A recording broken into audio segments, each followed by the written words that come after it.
হাতের স্পর্শ ছাড়াই আমি খুবই মজাদার একটা ভর্তা রেসিপি করে নিব, তোমরা দেখতে থাকো।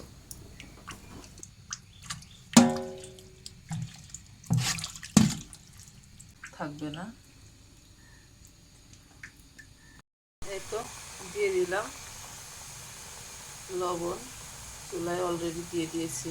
লবণ দিয়ে আমি ঢাকনা দিয়ে ঢেকে রেখে দিলাম। এভাবে 10-15 মিনিট লাগবে না, তার আগে আমি ঢাকনাটা তুলে নাড়িয়ে ছড়িয়ে দিব যাতে সেদ্ধটা ভালোভাবে হয়।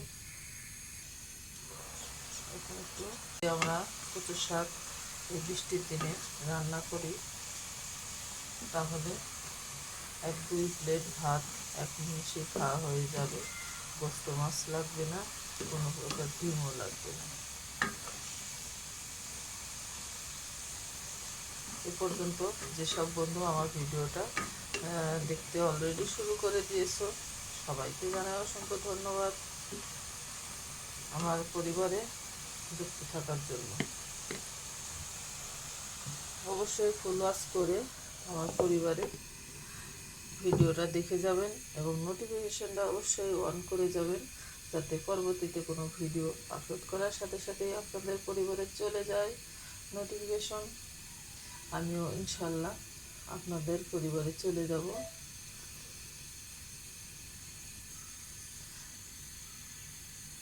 এই তো পানি পেতে কিন্তু সুন্দরভাবে সেদ্ধ হওয়া শুরু করেছে, আমার সাথেই থাকুন, দেখতে পাবেন।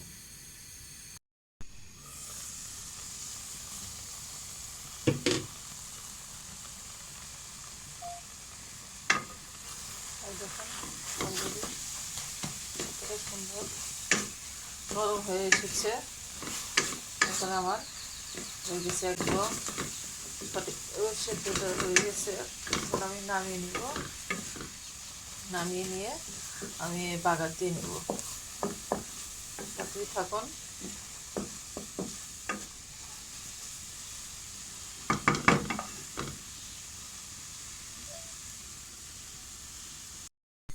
তো আমি নামিয়ে নিয়েছি, নামিয়ে নিয়ে একটু এরকম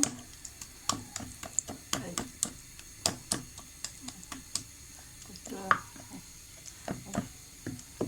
ম্যাশ করে নিচ্ছি আর কি, যাতে স্মুথভাবে ভর্তাটা হয়, একদম ফ্রেশ।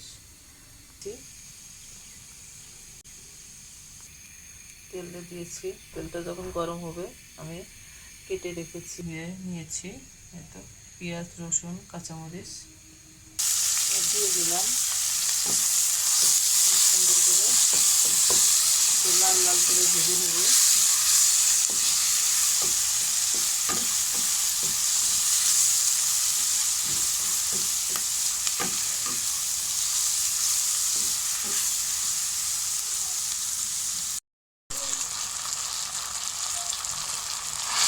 দিয়েছি সুন্দর করে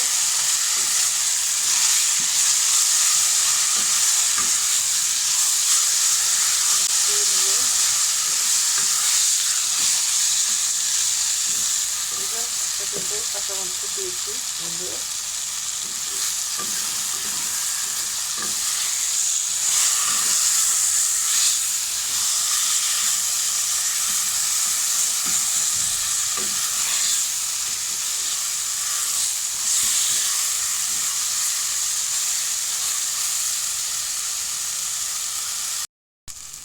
একদম হয়ে গেছে। এখন আমি একটা বাটিতে তুলে নিব।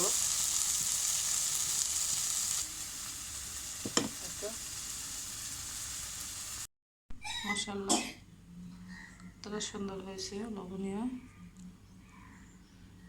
দেখতে যেমন হয়েছে, পুষ্টিগুণে ভরপুর এই কচু শাক ভর্তা রেসিপিটা খুবই মজার হয়েছিল বন্ধুরা।